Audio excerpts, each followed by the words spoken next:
Welcome to TGE, the podcast. It is episode 58. It's a special one. It's a big one. Big movie. Apocalypse Now. It's a classic. I don't know if we're going to give it justice. We're going to give it a shot. I watched the movie yesterday. I even watched the documentary. So I have all this information, and I should probably not share all that stuff. It should just be about the scene. But that's what we do on this podcast. With me is Tyler. Tyler, how are you? Good, Sven. Doing good. We want to thank everyone for listening to the podcast. Thank everyone for subscribing to the podcast. You can ask Siri to subscribe to it for you. We also appreciate everyone who sends in questions that we can answer on the podcast or post comments or thoughts for us on the YouTube channel. It's all great, and we appreciate it. And you can subscribe on iTunes, Stitcher, Spotify, anywhere and everywhere you listen to podcasts. That's right. Which I hear Spotify is on Tesla now. So Sven... Sorry. Ooh. So speaking of shameless plugs... I'm just kidding. So speaking of YouTube stuff, you have a new video coming out that you previewed for my class a few weeks ago when you came and visited, and it was really interesting because it's all about the algorithm on YouTube, right? That's right. Taking everything I've learned in the past 2 years, and I'm putting it into that video, and I've been working on this video for, I think I presented this before in your class, like last semester.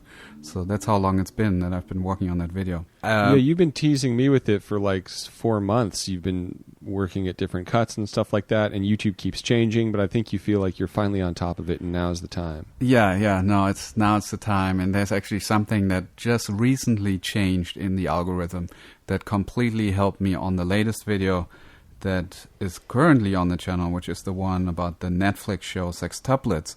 And within a few hours, I was able to really optimize the thumbnail and video title and get the data back that I know I'm on the right track to be able to just speed roll the traffic. And it is the best performing video of the year.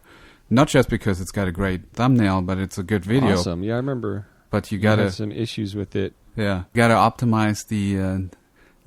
it's not enough to do a good video. You also then have to figure out a way how to make it interesting, like for people to click on, for people to know what it's about and not be disappointed when they click on it.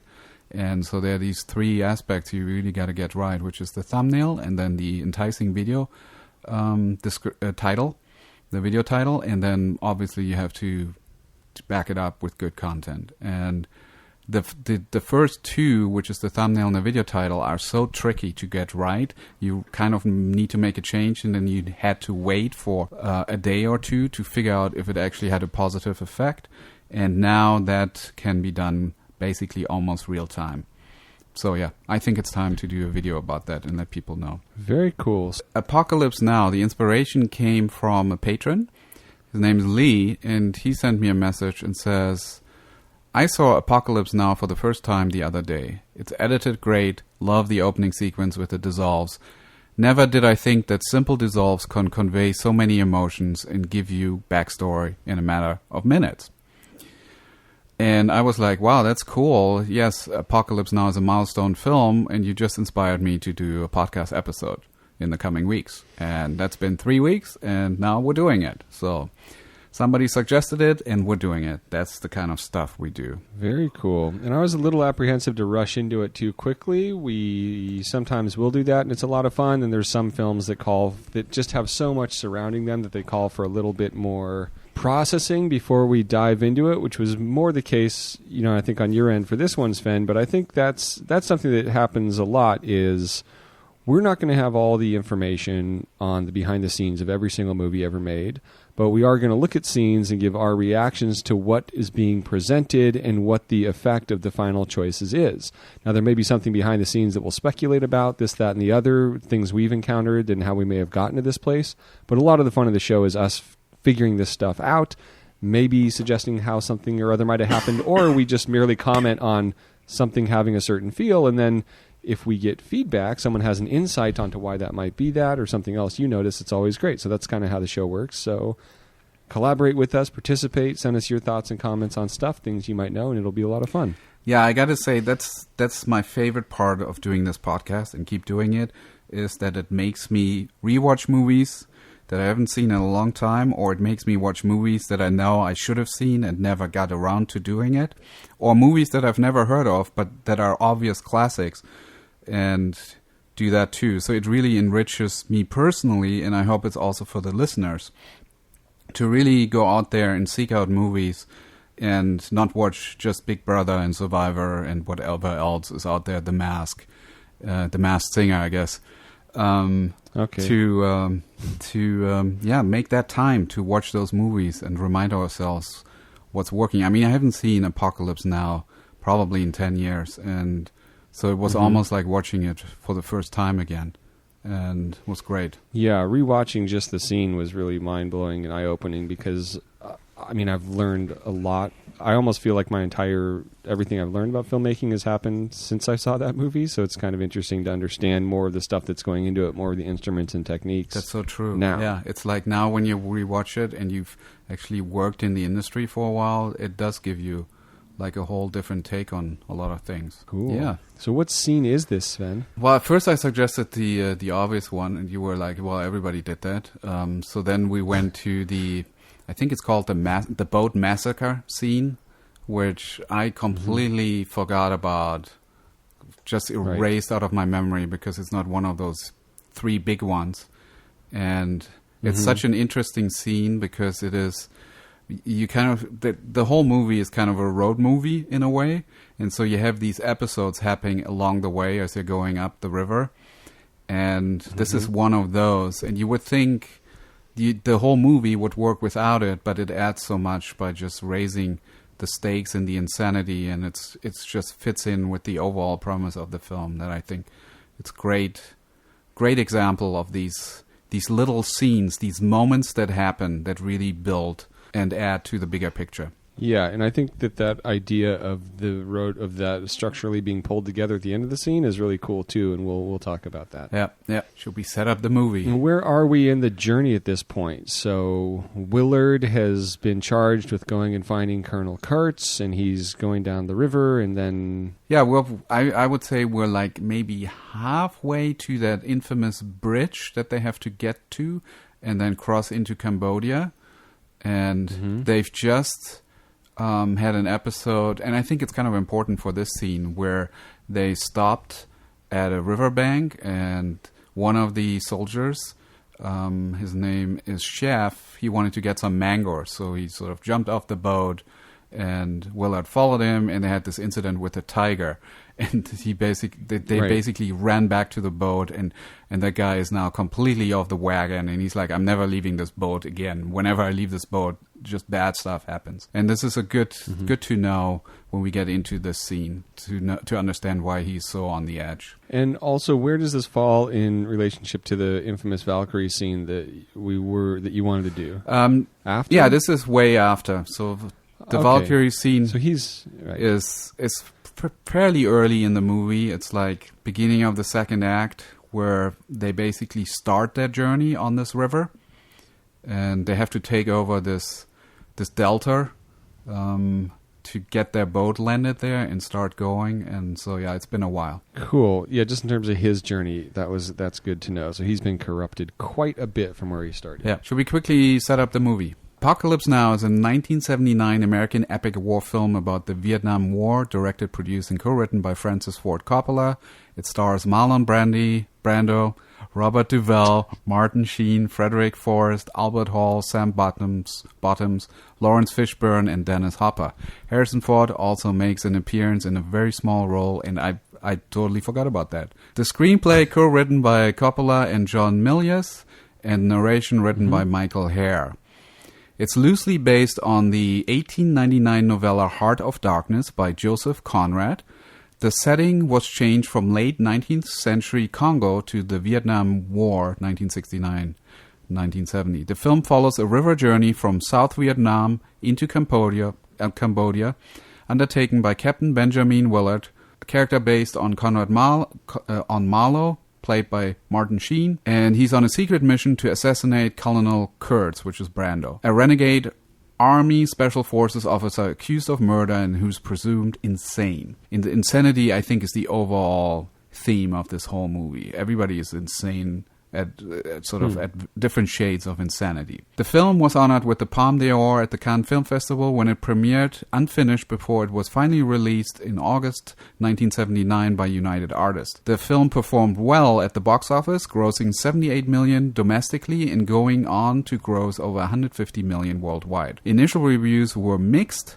While Vittorio Storaro's cinematography was wildly acclaimed, several critics found Coppola's handling of the story's major themes to be anticlimactic and intellectually disappointing.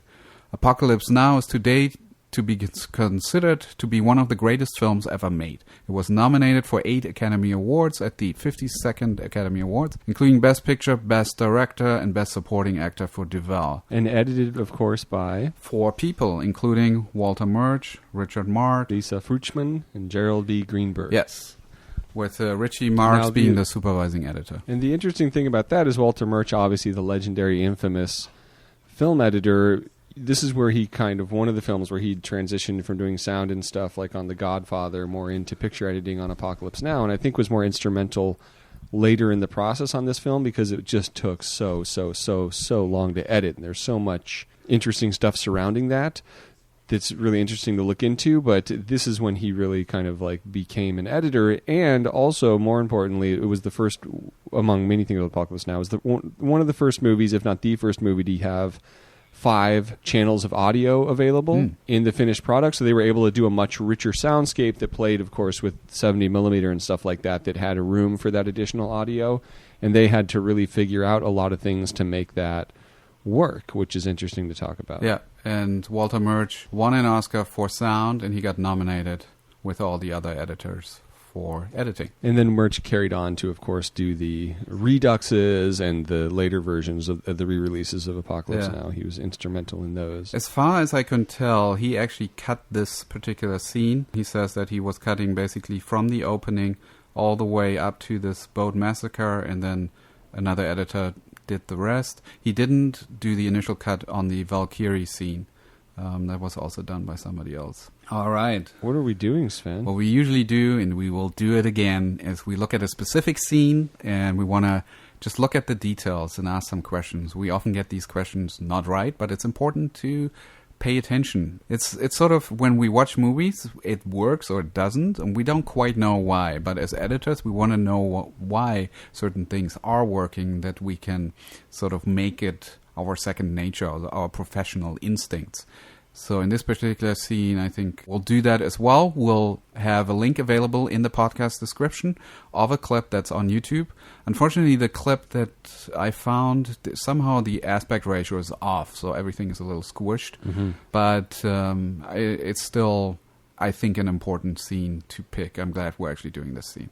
And then we'll go back and analyze it. All right. We're starting off on a shot that's kind of a medium 2 shot of the boat chief, and then Willard is sort of standing behind him in the... Okay, so here we go. In 3, 2, 1, click.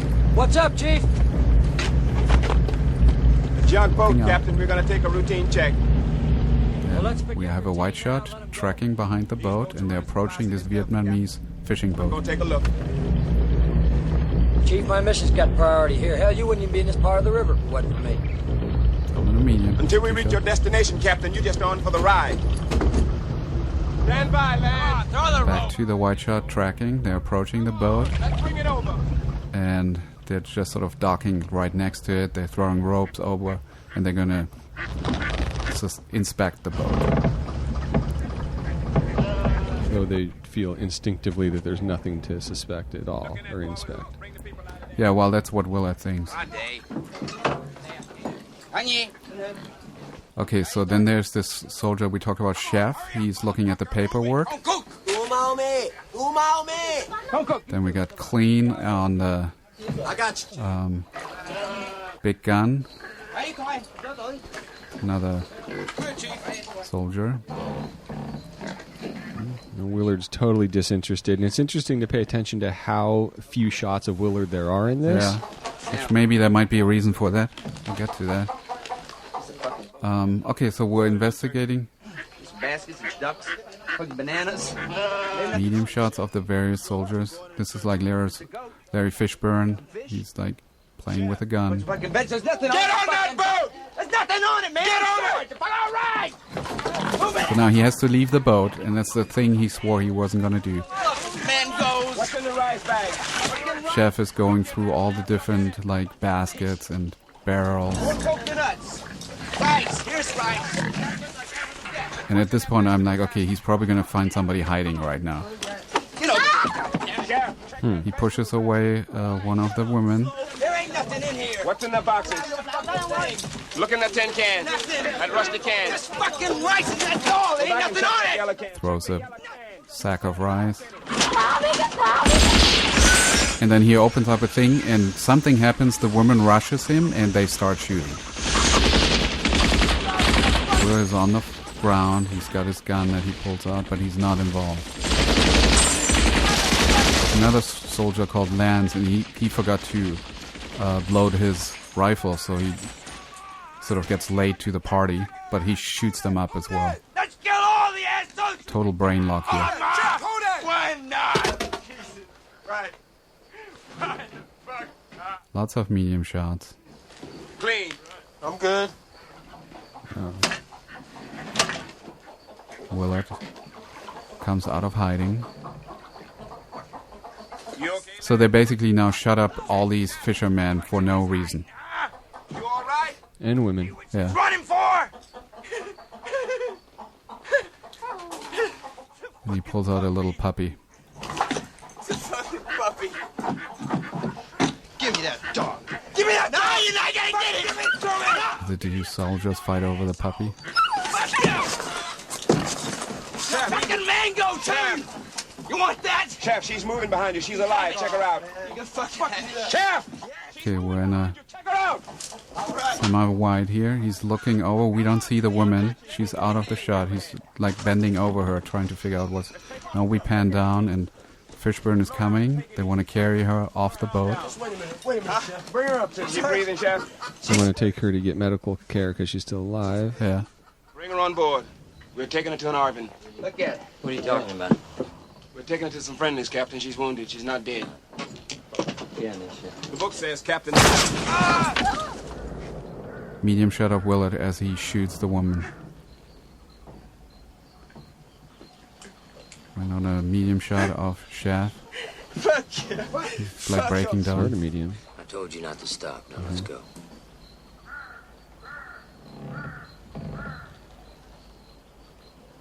Lots of medium shots of the various soldiers in sort of their state of mind. Shock. The other guy's like curled up with the puppy.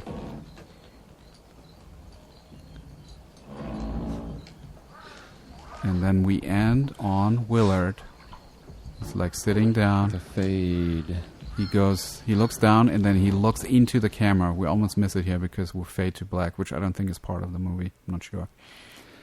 Yeah, and it's what you're saying about the medium shots thing. That's so interesting because they're even almost a little wider than that, and how just this entire scene with everything that happens is covered with that, and how infrequently we go to Willard, Martin Sheen's character, to see, as you typically would, you would want to be tracking, what's going on with the protagonist. There's almost this aggressive choices made in this that we're not tracking him emotionally at all. And then he does the thing he does at the end in the wider shots, and it's almost more unsettling because we're not really connected with him at all anymore. And then he goes and sits down, and that's kind of when we get that reconnection. And then structurally, of course, like you said, there's like this just huge total standalone scene that's very much a commentary on stuff going on in Vietnam, but also just this terrifying, traumatic, awful scene that's its own thing, just living in its own world, showing us what's going on in his journey. And then boom, just by him shooting her, it escalates the intensity of the scene, but also just hooks us back into the story of we're tracking him and his descent. And that's ultimately what this whole crazy thing happens. Ultimately what this whole crazy thing is setting up and about, which is really cool. How it can stand on its own and then just become a big chunk in the continuing story. Yeah. I mean, if this scene would have gone any other way that is possible, it probably wouldn't have made it into the movie because it's basically an episode. But I think why it works so well with the characters is, so it starts off with they basically have brain lock, right? It's almost in a way like somebody makes the wrong move, and then somebody starts shooting, and everybody starts shooting at that point because they're like, oh, fuck, something just happened. They don't even know what happened, but they feel this danger, and they're just shooting up the whole place. At that point, it's just fight or flight instinct. There's no control. There's nobody making any rational decisions at that point. And I think that's what that scene is showing. It's the insanity of war in a way. But I think the irony is that then towards the end, the only person that wasn't involved in the whole thing is Willard. He was like, he didn't want to do this stop, and he doesn't get involved when they do the search, and then when they start shooting, he hides. And then at the end, he's the only person that actually technically did a murder, because he wasn't reacting in an emergency trying to survive. He made that choice to kill that woman so that his mission can continue. And his mission is to go up the river and find that insane colonel that has gone rogue and kill him. And this act that he's doing is just equally insane. So this small scene has a premise that fits overall with the movie. Right. It's much more intentional, and I don't know if I would say so much he's hiding as he's just having like a natural reaction to gunfire. Yeah. Well, but he's not. But, he's not rushing to get in there. Like this one soldier who wasn't ready at the ready. He's now rushing to load up his machine rifle, and then he gets in there too. But Willard also doesn't really have a view of what's going on. Yeah. You know, it's just it just seems like a natural reaction to sudden gunshots going off. It's what you do. Yeah. But, of course, he's not involved. Yeah, and you were saying, okay, we see relatively little of Willard in this entire scene. And there could be two reasons. I think the one reason that is story, right? He's not part of it. He makes clear he doesn't support this. This is not his mission. It's wasting time. And then he sort of steps aside. But I think the other reason could potentially be that they shot parts of this when Martin Sheen was in the hospital, and they had to cheat it. And that could be true, but also just, a close-up of the shots we do have of him, it'd be very easy to just cut to him. And I just think it's a more generic choice to kind of everything that happens, like we're going to his reaction, like we would in so many other movies I can think of, like just him processing this. So to kind of just remove him from it completely, one adds to the kind of like the naturalistic feel of it, which I'll talk about in a second, but also adds to the surprise of when he's back in it, because we're not seeing how he's processing this. We don't know what he's thinking, and the only reason he really comes back into it is when he hears we're going to stop, and it's like, yeah, boom, and just shoots her. It's like, holy, it just seems like a more effective choice to really rack us back into it than tracking everything traditionally through the protagonist, which would usually happen. Agreed. If you go to 109 and just freeze there, it's this high-angle wide shot where you see pretty much everybody. You see, obviously, the chief, and then you see the three soldiers, and you see the Vietnamese fishermen and women, and then way in the background, you just see a head across, which is Willard, or a stand-in for Willard. Right. And it totally visually signifies how little involved he is at this point, how this is not his deal. Right. And he's taking his shoes off and stuff through the whole thing, like he's going to go for a swim or something, which you're expecting him to do one thing, and then which kind of sets up how completely sideways this goes very well. Yeah. And then if you compare the two shots, 121, which is in the foreground, we have the chief, and then in the background we have 14-year-old Lawrence Fishburne, and we have the chef. And just look at the lighting and the composition. This is like during the day. But then if you cut to 124, granted we're now shooting against the sun is reflected in the river. And this is a shot of Martin Sheen in the background, and you see Lance in the foreground, another soldier. It does look like this could be a completely different day or just different time of day. Yes, and I think I think that my times are a little bit different for some reason, but yes, it does seem like it was shot in different seasons, different time of year even. Yeah. Which is very cool, because we often talk about a big thing for you, especially, is how creative restriction can push you to a greater achievement often, and to embrace that. There's so much of that through this entire movie. Yeah. And we could be wrong. One thing I thought- could be wrong. But it totally, story-wise, it makes complete sense to take him out of the scene for big chunks of the scene. Yeah, and sometimes you have to make that choice, and sometimes you wouldn't have. You would have just more traditionally done it like Back to the Future or something like that, where we're seeing Marty's eyes the entire time. Yeah.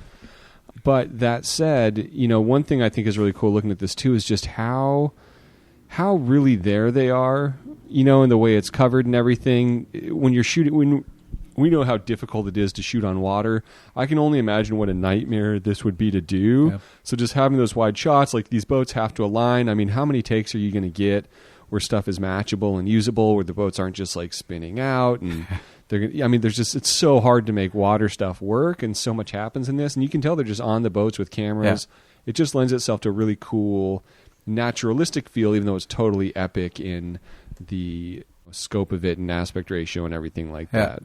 It just adds more reality, even though it's such a visually beautiful film, which is amazing because there's just such like there's so little control over like really what's going to specifically happen in the frame. I think it's really, they're keeping it super simple. Like there's no real very stylistic camera work in this. It's all basically just covering this over and over again to just get the scene. Lots of medium shots. There's no extreme close-ups anywhere. Yeah. Not at all. I think the only really like stylistic shot is the one at the end when we end on Willard, and he's like center frame, looking down, and then looking. I want to say he's looking into the camera, which happens apparently quite a lot in this film. That he like stares through us, and it doesn't even feel weird. He's not breaking the fourth wall. Right. It just we're so with him in his head that it works. Yeah. Something Jonathan Demme implemented a lot in Silence of the Lambs. Yeah. And the other thing about the wide shots, I've never seen a scene more with opportunity for an extreme close-up of like every single character processing what just happened, getting to see how they feel about it. You could totally do it and get away with it.